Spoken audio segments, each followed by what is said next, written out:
మరి యొక్క వాక్యోపదేశమును మనం విందాము. వడ్డేశ్వరం ప్రాంతంలో బైబిల్ మిషన్ పక్షముగా దేవుని యొక్క సేవ జరిగిస్తున్నటువంటి పాస్టర్ వి సతీష్ బాబు గారు వచ్చి దేవుని యొక్క వాక్యమును అందించాల్సిందిగా ప్రేమతో ఆహ్వానిస్తున్నాము.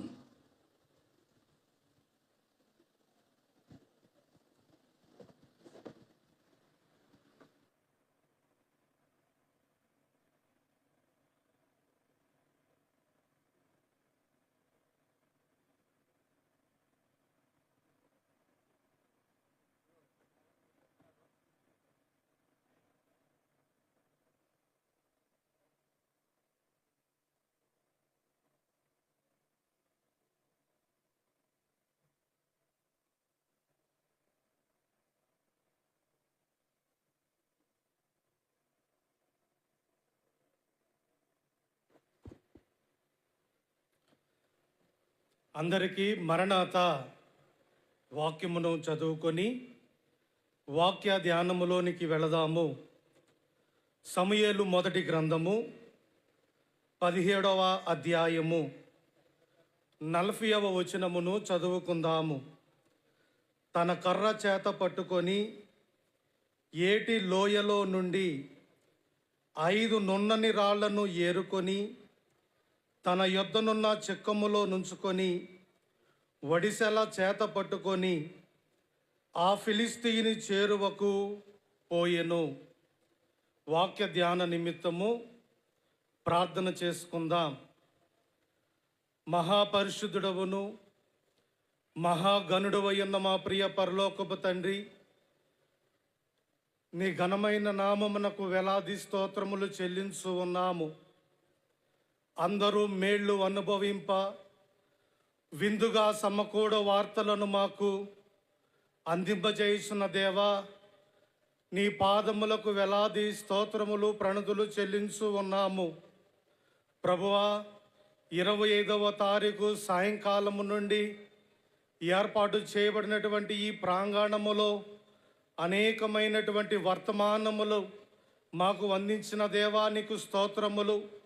మరి యొక్క మారు నాయన, నీ వాక్యమును మేము ధ్యానింపగోరుతూ ఉండగా మా యొక్క శరీర ఆత్మీయ అభివృద్ధికి కావలసినటువంటి వాక్య వర్తమానము మాకు అందించమని దేవా, నీ వాక్కులు వినబడుచు ఉండగా నీ వాక్కులో ఉన్నటువంటి విలువైన మర్మములను సంగతులను గ్రహించగల ఆత్మను మీరు మాకు దయచేసి మహిమ పొందమని మా మంచి బోధకుడు అయ్యున్న క్రీస్తు ప్రభువారి నామమున ప్రార్థించి వినయముతో వేడుకొనుచున్నాము తండ్రి, ఆమేన్. త్రిత్వ దేవుని యొక్క కృపా సమాధానములు ఈ 87వ మహోత్సవములలో ఏకీభవించడం బట్టి బైబిల్ మిషన్ యొక్క 87వ మహోత్సవముల పరిపూర్ణ దీవెన ఆశీర్వాదములు ఏకీభవించిన మనందరికీ మెండుగా కలుగునుగాక, ఆమేన్. ముందుగా నాకు ఇటు అవకాశం ఇచ్చినటువంటి త్రిత్వ దేవునికిని, ఆత్మీయ జనకులు ఫాదర్ ఎం దేవదాస్ అయ్య గారికి, బైబిల్ మిషన్ అధికారులకును, బేతెలు గృహవాసులకు, వేదిక ఉన్నటువంటి దైవ అభిషక్తులందరికీ నా హృదయపూర్వక వందన. మరణాత మరణాత. నేటి దిన కాలమున నా వాక్య ధ్యాన అంశము దావీదు గారి సంచిలోని 5 రాళ్ళు.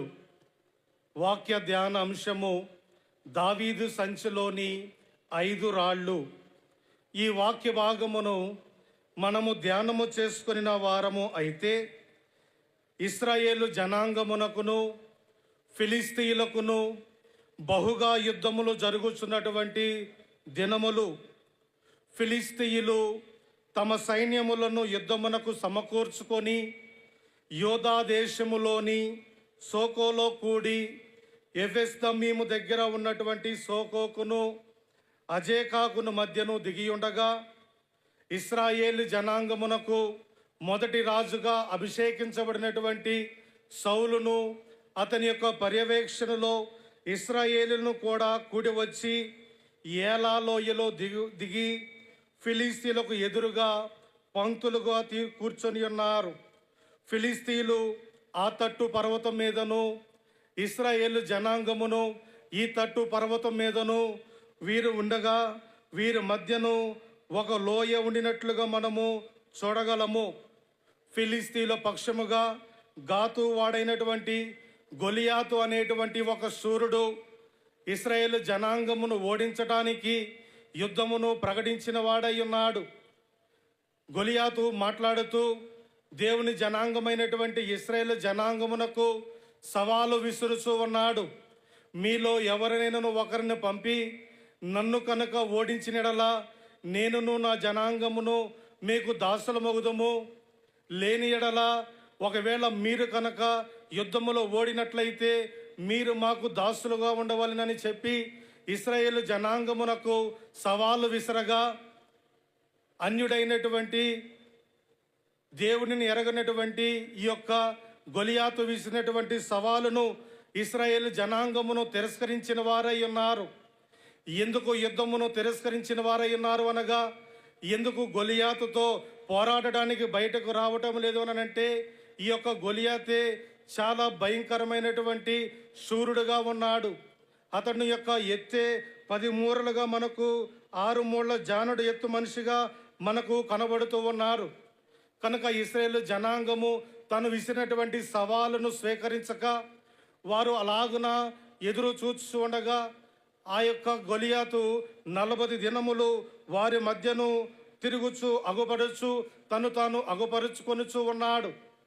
అయితే ఈ జనాంగము బయటకు రాని సమయములో ఇశ్రాయేలు జనాంగమునకు దేవుడిగా ఉన్నటువంటి ప్రభువును కూడా ఆయన ఏమి చేయుచున్నారంటే తిరస్కరించుచు దూషించుచు ఉన్నాడు. అటువంటి సందర్భములో సున్నతి లేనటువంటి ఆ ఫిలిస్తీయుడు దేవుడిని తిరస్కరించటము, దేవుడిని హేళన చేయటము, బాలుడైనటువంటి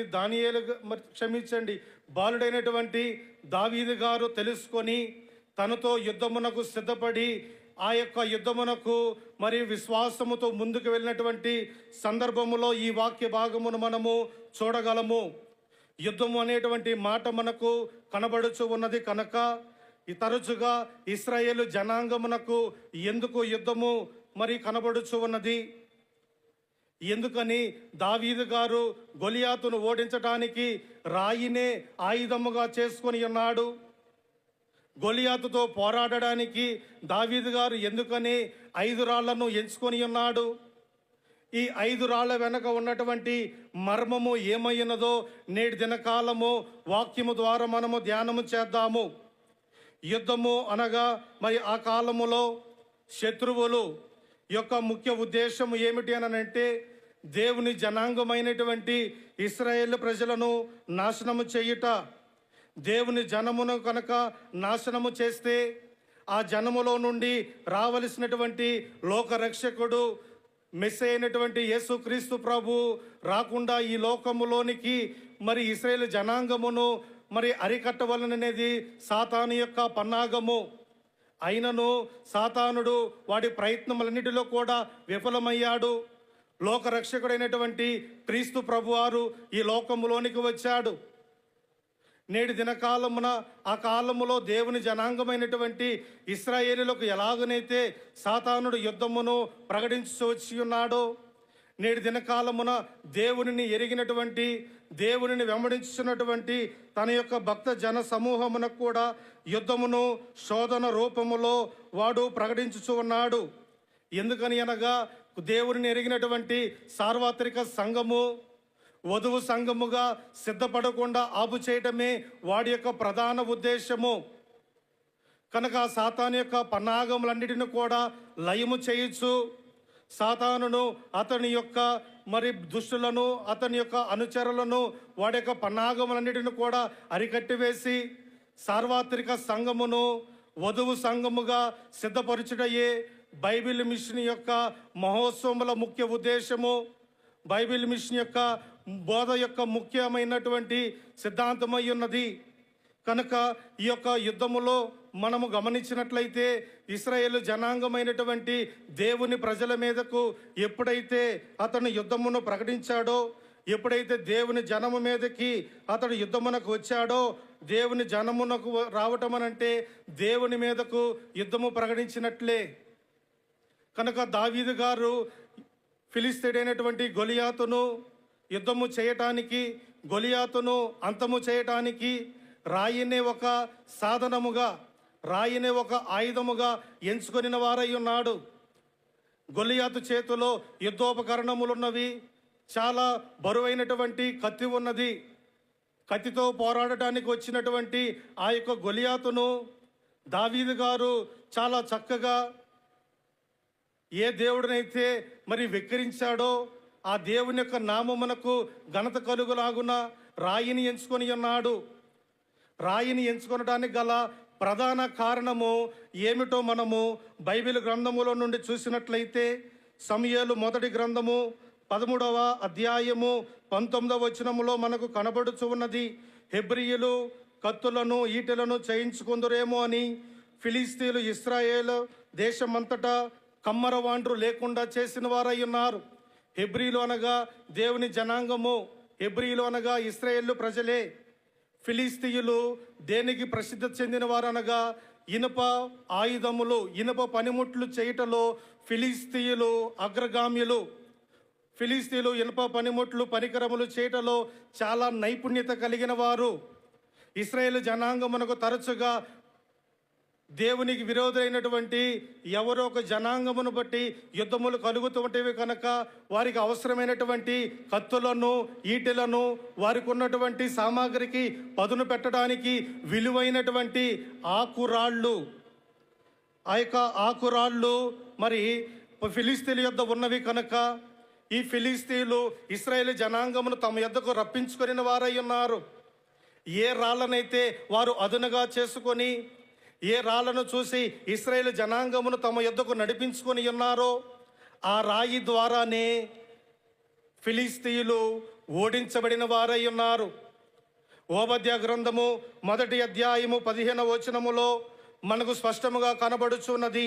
నీవు చేసినట్టులే నీకును చేయబడును, నీవు చేసినదే నీ నెత్తి మీదకు వచ్చును అని బైబిల్ గ్రంథము తెలియజేస్తూ ఉన్నది. కనుక ఈరోజు దేవుని వాక్యం వినుచున్నటువంటి వారలారా, మనము ఏమి చేయగలమో, మనము మంచి చేయగలిగినట్లయితే మంచి చేయవలసిన వారమై ఉండవలెను. మనము మంచి చేయగలిగి మంచి చేయకపోవటము కూడా పాపమే అని మన దైవజనుని వారు తెలియజేసిన వారై ఉన్నారు. బైబిల్ గ్రంథములో మనము చూస్తే నీవు కొలిచిన కొలత ప్రకారమే నీకును కొలవబడునని తెలియజేస్తూ ఉన్నారు. మనము ఏ క్రియలైతే చేసి ఉన్నామో ఆ క్రియలే మన నెత్తి మీదకి వచ్చేవై ఉన్నవి కనుక మనమందరము కూడా ప్రభు తెలియజేసినటువంటి రీతిగా పొరుగు అనేది ఏది ఆశింపక నిన్ను వల్లే నీ పొరుగు వారిని ప్రేమించుమనేటువంటి ఆజ్ఞకు లోబడిన వారమైతే, శక్యమైనంత వరకు సమాధానముగా ఉండిన వారమైతే, బైబిల్ గ్రంథము సెలవిస్తున్నది కదా, సమాధాన పరుచువారు ధన్యులు, వారు దేవుని కుమారులు అనబడుదురు. ఆ తరువాత మనము చూసినట్లయితే దావీదు గారు 5 రాళ్లని ఎందుకు తీసుకున్నాడు? గొలియాతుతో యుద్ధము చేయడానికి ఒక రాయి సరిపోయినప్పుడు ఒక రాతితోనే ఆయన యుద్ధమునకు వెళ్ళవచ్చు కదా, లేదా 2 రాళ్ళు ఒక రాయి సరిపోదు, ఒక రాయి మిస్ అయినా అంటే గురి తప్పిన 2వ రాయి సరిపోతుంది అని చెప్పి 2వ రాతితో ఆయన యుద్ధమునకు వెళ్ళవచ్చు కదా. అలాగున వెళ్ళలేదు. 5 రాళ్ళనే ఆయన ఎందుకు ఎంచుకున్నాడు? ఈ 5 రాళ్లలో వెనక ఉన్నటువంటి మర్మము ఏమైనదో మనము చూసినట్లయితే, దావీదు గారు ఈ రాళ్లను ఏలా అనేటువంటి లోయ నుండి తీసుకున్నట్లుగా మనము చూస్తూ ఉన్నాము. ఏలా అను మాటకు హెబ్రీ పదములో దేవుడు అని అర్థము. హెబ్రీ భాషలో ఏలాను మాటకు దేవుడి అని అర్థము. దేవుడు అనగా దైవ సన్నిధి. దైవ సన్నిధిలోను దేవుని చిత్తములో దావీదు గారు ఉన్నందువలన అతని జ్ఞానమునకును అతని మనస్సాక్షికిని దేవుడు వెలిగింపును కలగజేసిన వారై ఉన్నారు. ఆ యొక్క వెలిగింపును బట్టి దావీదు గారి యొక్క పర్యవేక్షణలో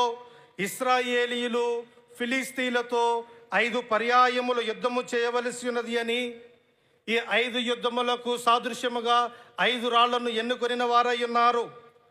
మొదటి పర్యాయము సమూయేలు మొదటి గ్రంథము 17వ అధ్యాయంలో మనకు కనబడుచూ ఉంటే, మిగిలిన 4 పర్యాయములు మనము చూడగలిగినట్లయితే సమూయేలు 2వ గ్రంథము 21వ అధ్యాయము 15వ వచనములో ఫిలిస్తీన్లకు ఇశ్రాయేలుకును యుద్ధము మరలా జరుగగా దావీదు తన సేవకులతో కూడా దిగిపోయి ఫిలిస్తీన్లతో యుద్ధము చేసిన వారై ఉన్నారు.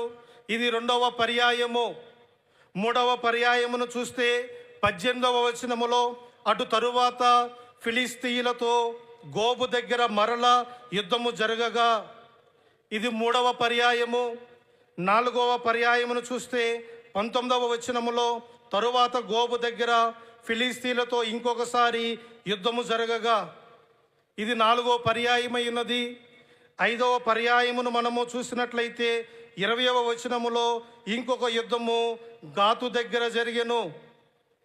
కనుక ఈ 5 పర్యాయములు దావీదు గారి యొక్క పర్యవేక్షణలో ఫిలిస్తీన్లతో యుద్ధము చేయవలసి ఉన్నదని, దీనికి సాదృశ్యముగా 5 రాళ్లను మరి ఎన్నుకొనిన వారై ఉన్నారు. దావీదు గారు తన అంతరంగమును దేవుని యొక్క అంతరంగములోనికి వెళ్ళి బయటకు తీసిన రాళ్ళు ఈ 5 రాళ్ళు. ఈ 5 రాళ్ళు నునుపైనటువంటి రాళ్ళు. నునుపు అనగా పరిపూర్ణతకు సాదృశ్యమైనది. దావీదు గారు ధర్మశాస్త్రమును బాగుగా ఎరిగిన వారైనారు కనుక ఈ 5 రాళ్ళు ధర్మశాస్త్రములో నుండి వేటిని సూచించుచూ ఉన్నవో దేవుని గ్రంథములో నుండి కనుక మనము చూసినట్లయితే 5 రాళ్లకు ఉన్నటువంటి సాదృశ్యము, మొదటిగా కొట్టబడిన రాయి, 2వదిగా జయమిచ్చిన రాయి, 3వదిగా బలిపీఠము కట్టిన రాయి, 4వదిగా క్రొత్త నిబంధన రాయి, 5వదిగా దేవుడు దిగి వచ్చినటువంటి రాయిగా మనకు కనబడుచు ఉన్నది. మొదటి రాయిని మనము ధ్యానము చేసుకుందాము. నిర్గమాకాండము 17వ అధ్యాయము 6వ వచనములో కొట్టబడిన రాయి మనకు కనబడుచు ఉన్నది. హోరేబు కొండ దగ్గర ఇశ్రాయేలీయులు రెఫీదీములో దిగిన వారై ఉన్నారు. కనుక ఇశ్రాయేలు జనాంగము ఐగుప్తును విడిచి వచ్చిన వారై ఉన్నారు. ఇశ్రాయేలీలు ఏమి విడిచి వచ్చిరనగా ఐగుప్తును విడిచి వచ్చిరి. ఐగుప్తు లోకమునకు సాదృశ్యము, ఐగుప్తు పాపమునకు సాదృశ్యమైనది. అలాగుననే క్రైస్తవులను కూడా ఏమి విడిచి సంఘములోనికి వచ్చిరనగా క్రైస్తవులైన వారు, దేవుని అంగీకరించిన వారు, దేవుని ఎరిగిన వారు లోకమును విడిచి వచ్చిన వారై ఉన్నారు. ఇక్కడ మనము గమనించినట్లయితే ఈ సందర్భములో ఇశ్రాయేలు జనాంగమునకు ఈ యొక్క ప్రాంతమునకు రాగానే రెఫీదీములో దిగిన తరువాత వారికి త్రాగటానికి నీళ్లు లేనందున వారికి అద్భుత కార్యములు చేసి వారి పక్షముగా యుద్ధము చేసినటువంటి దేవుడు చేసిన ఆ మహత్య కార్యములను మరిచిపోయి వారిని నడిపించినటువంటి మోషే గారి పైన సనుగు కొనిన వారై ఉన్నారు. ప్రజలు తమకు త్రాగు నీళ్లు లేనందున సణిగిన వారై ఉన్నారు. దైవజనులైన దేవదాసయ్య గారు చెప్పిన మాట ఏమిటి అనంటే, ఆపత్కాలమున విశ్వాసమునకు పరీక్ష వచ్చును. ఆపత్కాలమున మన విశ్వాసము ఏమయ్యున్నది? అంత మంచిగా జరిగేటప్పుడు దేవుని యందు విశ్వాసము ఎవరైనా ఉంచుతారు.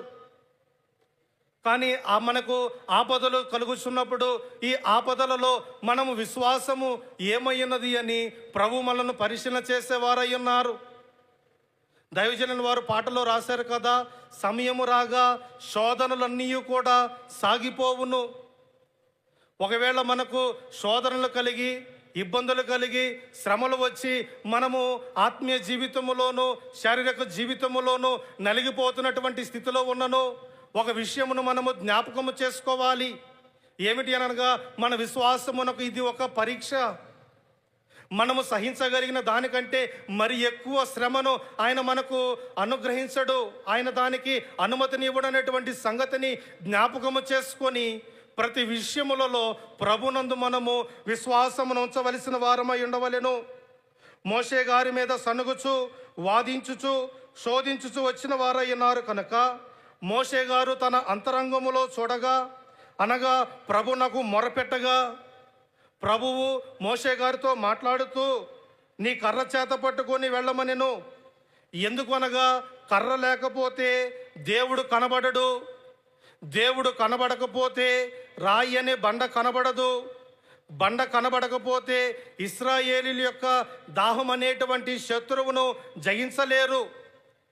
దేవుని యొక్క మాటను బట్టి మోషే గారు బండను కొట్టగా ఆ యొక్క బండ నుండి వచ్చినటువంటి నీరు దాహమును తీర్చి జయమిచ్చినదైనది కనుక దావీదు గారు దాహం అనేటువంటి మా పితరుల శత్రువును జయించడానికి ఈ రాయిని వాడిరి అని ఈ అనుభవమును తన మనస్సులో ముద్రించుకొని ధైర్యపడిన వారై ఉన్నారు కనుక దావీదు గారు ఈ రాయిని కలిగి ఉండిన వారై ఉన్నారు.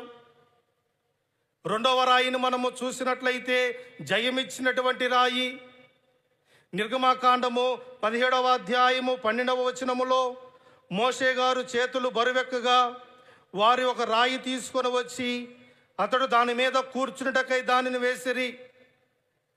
ఐగుప్తును విడిచి వచ్చినటువంటి ఇశ్రాయేలీల యొక్క ప్రయాణము వాగ్దాన దేశమునకు అయి ఉన్నది. క్రైస్తవుల యొక్క ప్రయాణము ఎక్కడికి అనగా మోక్షానికి అయి ఉన్నది. ఈ ప్రయాణములో అనేకమైనటువంటి యుద్ధములు జరుగును. దేవుని ప్రణాళిక ఏమనగా మనుషులను రక్షించుట, సాతానును నాశనము చేయుట. గనుక ఈ యుద్ధము మనకెప్పుడు ఉండును కానీ చివరకు మనకే జయము ఉండును అని మనము గమనించాలి. అమాలేకీలు వచ్చి రెఫీదీములో ఇశ్రాయేలు జనాంగముతో యుద్ధము చేయగా మోషే గారు యెహోషువతో రేపు నేను దేవుని కర్రను చేతపట్టుకొని ఆ కొండ శిఖరము మీద నిలిచెదను అని చెప్పిన వారై ఉన్నారు.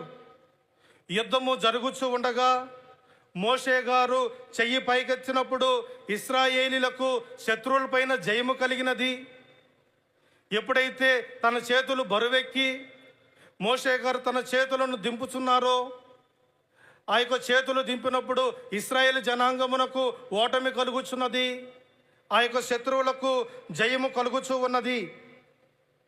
కనుక అటువంటి సందర్భములో మోషే గారు చేతులెత్తి దేవునికి ప్రార్థించిన వారై ఉన్నారు. మోషే గారు దేవునికి చేతులెత్తి ప్రార్థించడానికి గల కారణము ఏమనగా క్రైస్తవేతరులైన వారు జీవము లేనటువంటి దేవునికి చేతులెత్తి నమస్కరించగా జీవము కలిగినటువంటి దేవునికి ప్రభునకు మరి ఎక్కువగా చేతులెత్తి ప్రార్థించుట ఆయనకు మనం ఇచ్చేటువంటి గౌరవమై ఉన్నది అని ఆ యొక్క గౌరవమునకు సూచన ప్రాయముగా మోషే గారు తన 2 చేతులను పైకి ఎత్తి ప్రార్థించిన వారై ఉన్నారు. కనుక మోషే గారి చేతులు బరువెక్కుచున్నటువంటి సందర్భములో మోషే గారిని ఒక రాయి మీద కూర్చుండబెట్టి ఊరు అహరోను గారులు ఒక ప్రక్కన ఒకరు మరి ఒక ప్రక్కన ఒకరు ఉండి ఆ యొక్క మోషే గారి చేతులు క్రిందకు దిగకుండా పట్టుకొనిన వారై ఉన్నారు.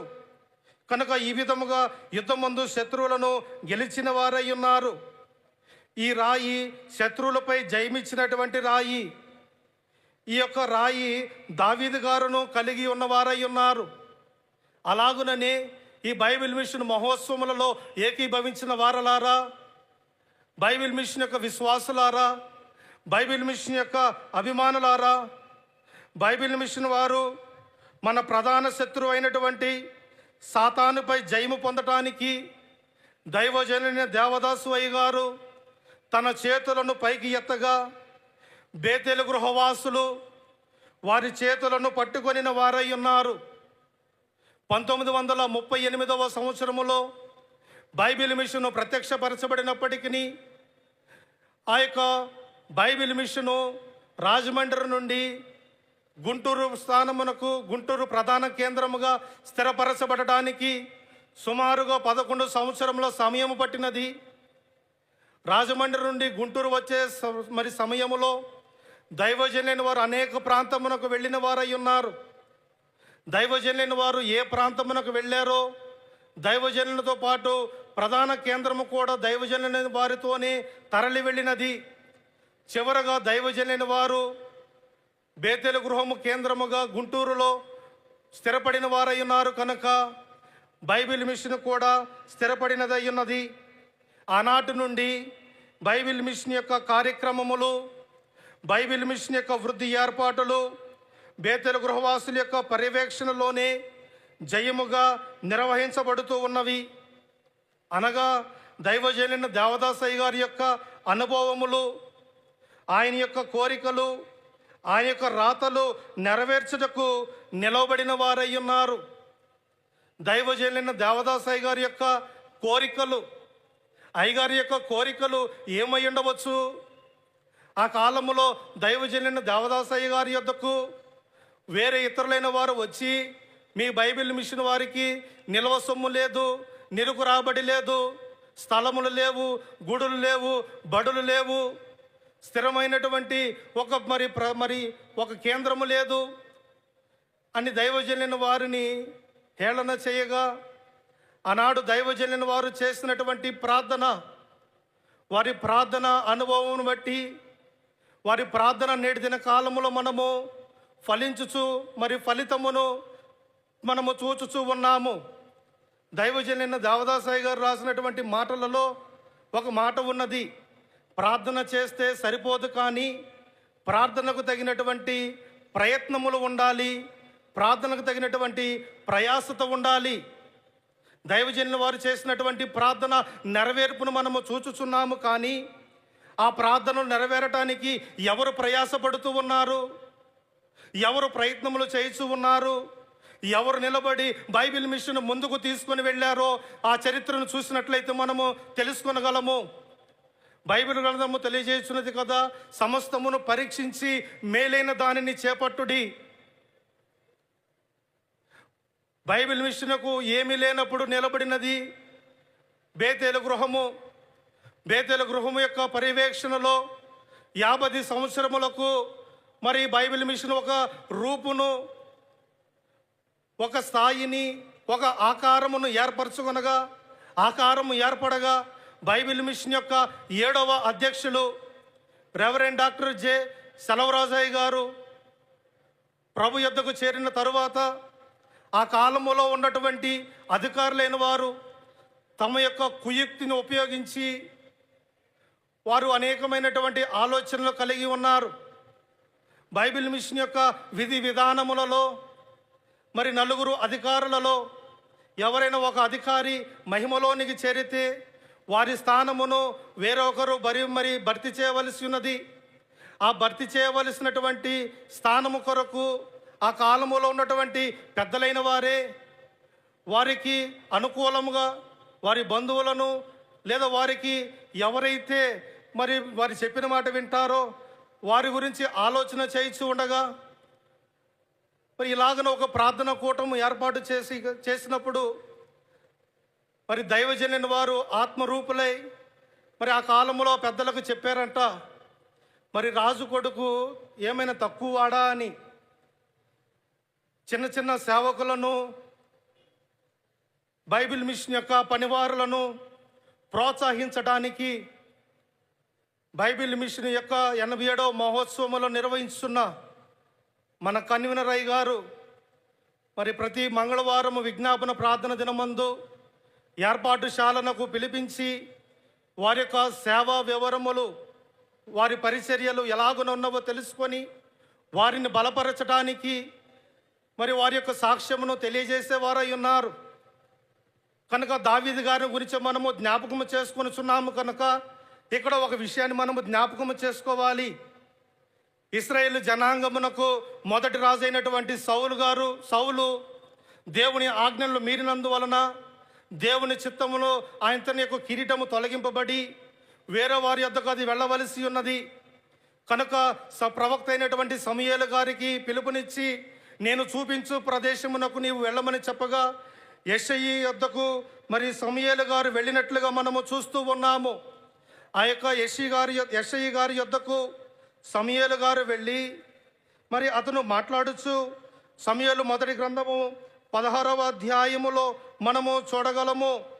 కనుక యెషయి అబీనాదాబును పిలిపించి సమూయేలు ఎదుటికి అతను రప్పించగా, అతడు యెహోవా కోరుకొని అతను ఇతడు కాదు అనెను.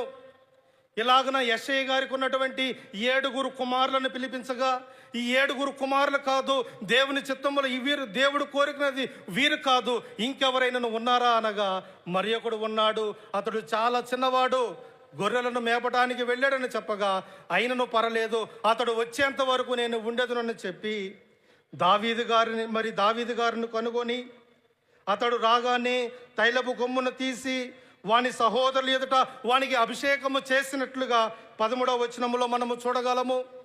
అలాగున్న చిన్ననాటి నుండే మిషన్ యొక్క భారమును, కాడిని, మిషన్ యొక్క పని కొరకు ఏర్పాటు చేయబడినటువంటి మన యొక్క దైవజనులు, మన యొక్క మిషన్ 11వ అధ్యక్షులు రెవరెండ్ డాక్టర్ జె శామ్యూల్ కిరణయ్య గారు, వారి యొక్క పర్యవేక్షణలో ఈ యొక్క 25వ సిల్వర్ జూబ్లీ సభ జరుగుతున్నది అని, ఈ యొక్క 25వ సంవత్సరములో వారి యొక్క పర్యవేక్షణ జరగటమును బట్టి ఈ యొక్క నూతన దీవెనలు మనము పొందగలుగుతున్నామని గ్రహించవలసిన వారమై ఉండవలెను. ఒక విషయమును మీరందరూ కూడా మీ మనసులో ముద్రించుకోనండి. కీర్తనల గ్రంథము 33వ అధ్యాయము 11వ వచనములో ఈ మాట కనబడుచు ఉన్నది. యెహోవా ఆలోచన సదాకాలము నిలుచును, ఆయన సంకల్పములు తరతరములు ఉండును. దేవుని యొక్క ఆలోచన అనాదిలోనే సృష్టిని నిర్మించవలెనని రక్షణ మహాసంకల్పమును ఏర్పాటు చేసినప్పుడే దేవుడు బైబిల్ మిషను ఏర్పాటు చేసుకుని వారై ఉన్నారు. బైబిల్ మిషను ఆయన ఆలోచనలో ఉన్నది. ఆయన ఆలోచన సదాకాలం నిలుచును. ఈ బైబిల్ మిషన్ను బేతేలు గృహవాసులు నిర్మించడం అనేది ఆయన యొక్క సంకల్పమైనది కనుక, ఆయన సంకల్పము తరతరములు ఉండేదై ఉన్నది కనుక, బేతేలు గృహము కేంద్రముగా ఏ బైబిల్ మిషన్ అయితే ఉంటుందో అదే అసలైనటువంటి బైబిల్ మిషన్ అని మీరు గమనించవలెను. కనుక దైవజనుని వారి యొక్క చేతులను పట్టుకొని వారు ముందుకు మిషన్ కార్యక్రమములను నడిపించుతున్న వారైనారు కనుక, బైబిల్ మిషన్ వారికి జయము రావాలి అని అంటే బేతేలు గృహవాసులకు మనము అండగా సన్నిధి అనేటువంటి రాయి మీద కూర్చొని స్తుతి అనేటువంటి చేతులెత్తి దేవునిని వేడుకొనవలసిన వారమై ఉండవలెను. పట్టుకొనట చేత కాకపోతే జయము రాదు కనుక మనకు కలిగినటువంటి విశ్వాసమును గట్టిగా పట్టుకొనవలెను. స్తుతి లేనిదే ఏ పనియు ఆరంభించరాదు, స్తుతి లేనిదే ఏ పనియు మనము ముగించరాదు.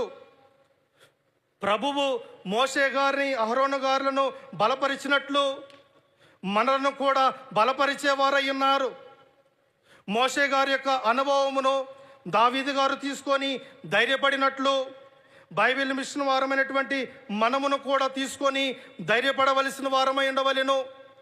యోహాను సువార్త 16వ అధ్యాయము 33వ వచనము చివరి భాగములో మనము చూసినట్లయితే, లోకములో మీకు శ్రమ కలుగును, అయినను మీరు ధైర్యము తెచ్చుకునుడి, నేను లోకమును జయించి ఉన్నాను అనెను.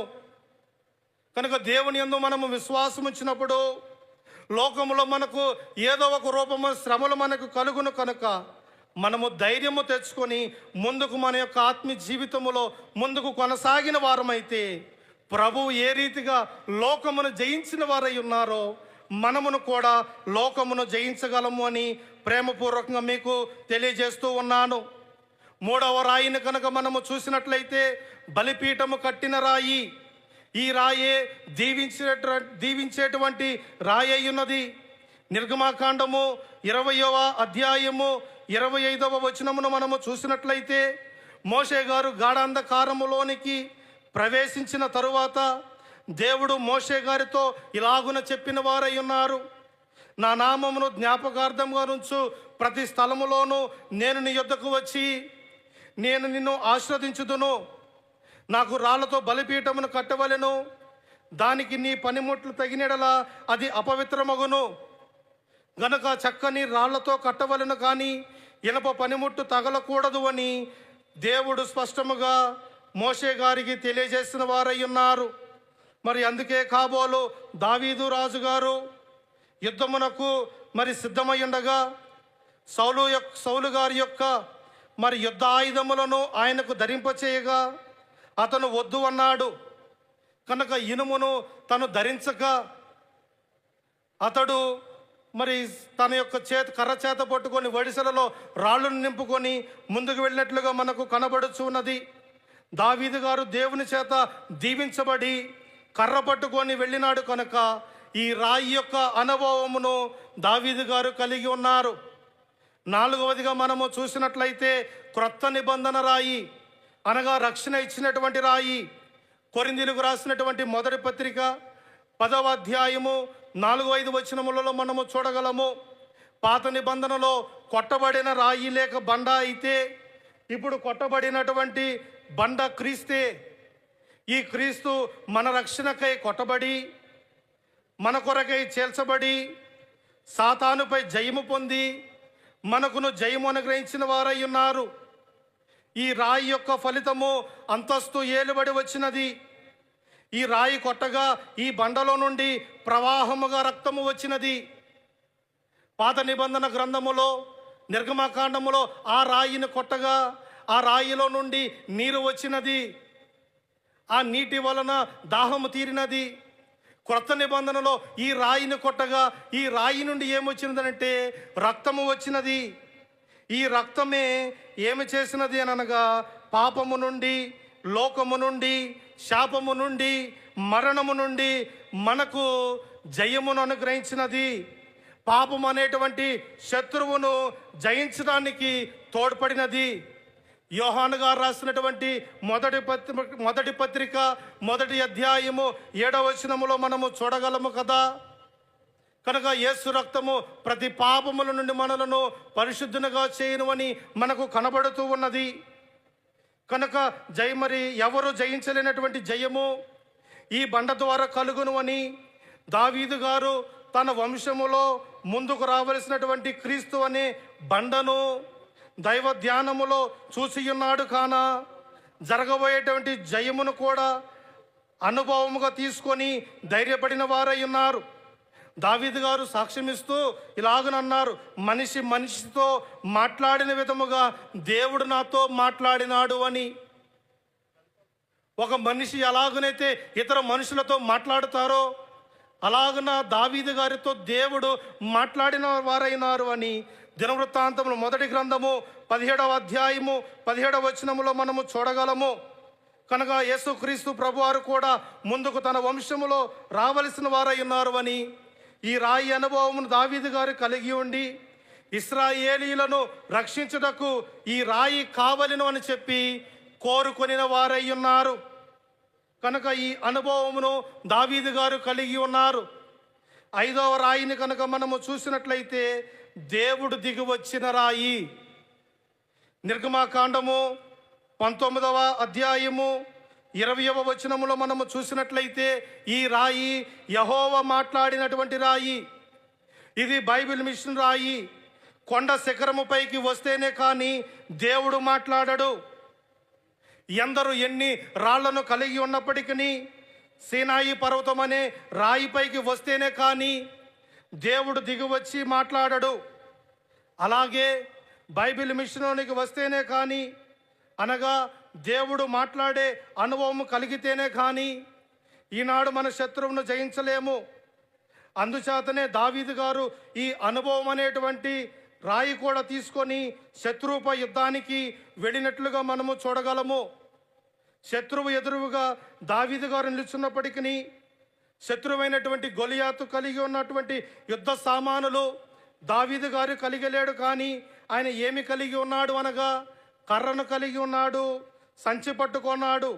ఏ సంచిని ఆయన పట్టుకొని ఉన్నాడు అనగా రాళ్ళు ఉండేటువంటి సంచి అనగా హృదయం అనేటువంటి సంచిని ఆయన పట్టుకొని ఉన్నాడు. ఈ సంచిలో 5 రాళ్ళు మాత్రమే ఉన్నట్లుగా మనము చూస్తూ ఉన్నాము. ఈ 5 రాళ్ళు క్రీస్తు ప్రభు సాతానును జయించడానికి 5 గాయములు మాత్రమే కలిగి ఉన్నారు. ప్రభునకు కలిగినటువంటి గాయములు 5వది ప్రక్క గాయము అనగా హృదయ గాయము. గాయపడ్డ హృదయము కలిగి ఉన్నవారు తమ హృదయమును సరిచేసుకొనకపోతే శత్రువును జయించలేరు. శత్రువు హృదయములోనే ఉండును. ఇదే అంతటికి ప్రధానమైనది. అలాగూ దావీదు గారు తన హృదయం అనే సంచిలో నున్నని రాళ్ళు అనగా దేవునితో మాట్లాడే అనుభవమును కలిగి ఉన్నాడు కనుక ఎవరు సన్నిధిలోనికి వెళతారో వారికి సాతాను అనేటువంటి శత్రువును ఎదిరించే రాళ్ళు దొరుకును. దావీదు గారు ఏటి లోయలోనికి వెళ్ళినట్లు మనము కూడా దైవ సన్నిధిలోనికి వెళ్ళి మనమును కూడా బలమును పొంది శత్రువును మనము ఓడించి మేఘం ఎక్కగలిగిన వారముగా ఉండాలి. బైబిల్ మిషన్ యొక్క 87వ మహోత్సవములలో 25వ తారీఖు సాయంకాలము నుండి 29వ తారీఖు సాయంకాలము వరకు అనేకమైనటువంటి వాక్యం అనేటువంటి మరి రాళ్ళు మనకు అందుబాటులో ఉండేవి ఉన్నవి. ఈ వాక్యమును మనము అందుకునే వారముగా ఉన్నామా? ఈ యొక్క రాళ్లను మనము మన హృదయం అనేటువంటి సంచిలో పదులుపరుచుకునే వారముగా ఉన్నామా? ఈ రాళ్లను కనుక మనము పదిలపరుచుకొనకపోతే, ఈ రాళ్లను కనుక మనము భద్రము చేసుకొనకపోతే మనము ఏమి కోల్పోతామో తెలుసా? సాతానుడు మనను శోధించినప్పుడు ఆ యొక్క శోధన సమయంలో వాడిని మనము జయించలేము. మత్తయి సువార్తలో యేసుక్రీస్తు ప్రభువును శోధించడానికి సాతానుడు అరణ్యములోనికి వచ్చినప్పుడు యేసుక్రీస్తు ప్రభువును శోధించినటువంటి సమయములో యేసుక్రీస్తు ప్రభువారు సాతానును కూడా దేనిని బట్టి ఎదిరించాడండి? దేవుని వాక్యమును బట్టియే కదా సాతానును ఎదిరించినది, సాతానును ఓడించినది. అలాగున మనమును కూడా సాతానును దేనిని బట్టి ఓడించాలి అని అంటే దేవుని యొక్క వాక్యము ద్వారానే మనము ఓడించాలి. దావీదు గారి యొక్క విశ్వాసము వాక్యం అనేటువంటి ఆయుధము, యేసుక్రీస్తు ప్రభు వారి యొక్క విశ్వాసమును కూడా వాక్యం అనేటువంటి ఆయుధమైనది కనుక మన యొక్క విశ్వాసము కూడా ఏమై ఉండాలి అని అంటే వాక్యం అనేటువంటి ఆయుధమై ఉండవలెను. కనుక ఈ వాక్యమును మన హృదయములో పదిలపరుచుకుని వారమైతే మరల ఈ సంవత్సరం అంతయు కూడా సాతానుడు ఎన్ని అమ్మరి శోధనలు, ఎన్ని ప్రయత్నములు, వాడు ఎన్ని బాణములు మనపైన సంధించినప్పటికీ వాటన్నిటిని కూడా మనం ఎదిరించి జయించగలము.